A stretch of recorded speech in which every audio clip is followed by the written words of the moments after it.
Have you ever found yourself scrolling through social media in early January and seeing people celebrating Christmas again? You're not alone. It seems like a simple question, right? Why are there two dates?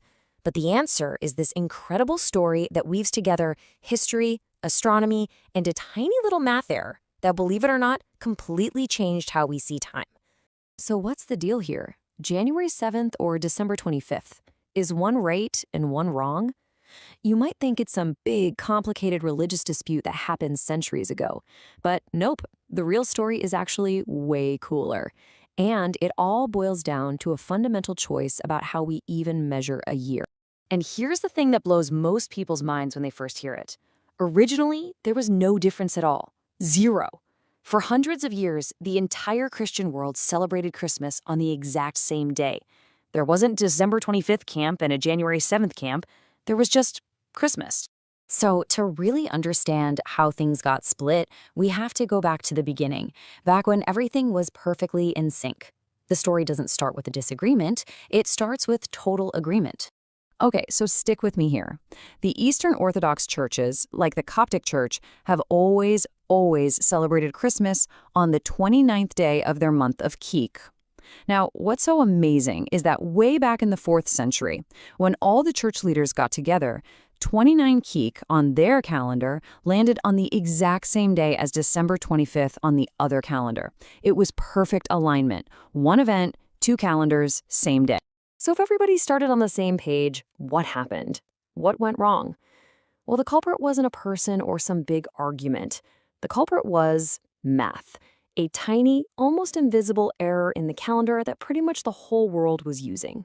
See, back then, everyone was using what's called the Julian calendar, and it calculated a year as being exactly 365 days and 6 hours long. A nice, clean number. The only problem? It's wrong. The actual time it takes for the Earth to make one full trip around the sun, a true solar year, is just a little bit shorter than that. The difference is just 11 minutes and 14 seconds a year. I mean, that's nothing, right? It's a rounding error.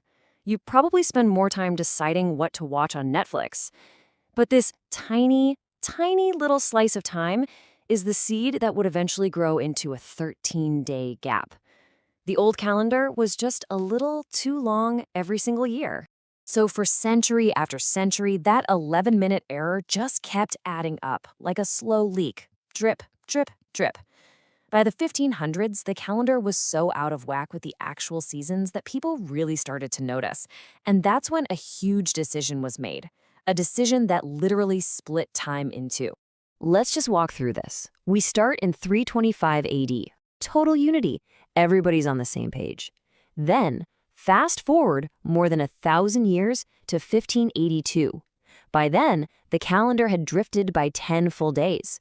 So Pope Gregory XIII said, okay, we've got to fix this, and introduce a new, more accurate calendar. To get back in sync with the sun, he just deleted 10 days. But the Eastern Church decided to stick with the original calendar. And just like that, a gap was created, and it's been growing ever since. And this is the most important part to understand. This was not a religious argument. It was two different solutions to the same astronomy problem. The West decided that astronomical precision was the goal. They wanted their calendar to match the sun. The East, on the other hand, chose historical continuity. They wanted to preserve the calendar exactly as it had been for centuries. All right, get ready for the aha moment. This is where it all clicks. How does a tiny 11-minute error possibly become a massive 13-day gap? Well, the math is actually way easier than you'd think. Here's the key. All those little 11-minute and 14-second errors keep piling up.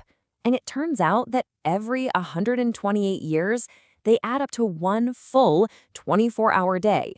Now just think about how many centuries have passed since this all started. Let's just build it piece by piece. When the West made the big calendar change in 1582, the drift was already at 10 days. So that's our starting point. But the old calendar kept on drifting, right? It fell behind another day in the 1700s, another one in the 1800s, and one more in the 1900s. That's 3 more days. So you take the original 10, add those 3, and voila, that's our 13-day difference today. This is the absolute best way to picture it. Imagine you have two watches, and you set them to the exact same time. The Eastern Church kept the original watch, but its battery's a little weak, so it's been losing a tiny bit of time every single year for centuries. The Western Church just looked at their watch in 1582 and reset it to match the sun. So January 7th, it's just what December 25th looks like on that original watch that was never reset. Now, if there's any part of you that still thinks this is something other than pure math and astronomy, well, this final piece of evidence is the ultimate mic drop. It's all about what happens next. Because some Orthodox churches are still using that original Julian calendar, that 11-minute error is still happening. Every single year, it's getting a little more out of sync. The drift didn't stop in 1582. The gap is actively getting bigger. And because it's just math, we can predict with 100% certainty when the next big milestone will happen. And that year is 2100. That is right. Starting in the year 2100, Christmas for those using the Julian calendar will shift to January 8th. This is the slam dunk proof that this is all just a predictable mathematical drift. The date of 29 Kiek never changes for them, but what that day is called on our modern calendar, well, that's about to change again. Okay, so let's just boil this all down. What's the big takeaway? The difference in Christmas dates has absolutely nothing to do with religion and everything to do with astronomy. The Eastern Orthodox Church never changed its date. They're still celebrating on 29 Kiek. It's the Western world that hit the reset button on its calendar.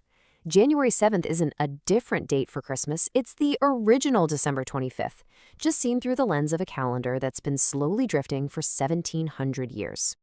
And that leaves us with this really fascinating question to think about. At the end of the day, a calendar is just a tool we invented to mark the passing of time. So what do you value more in that tool?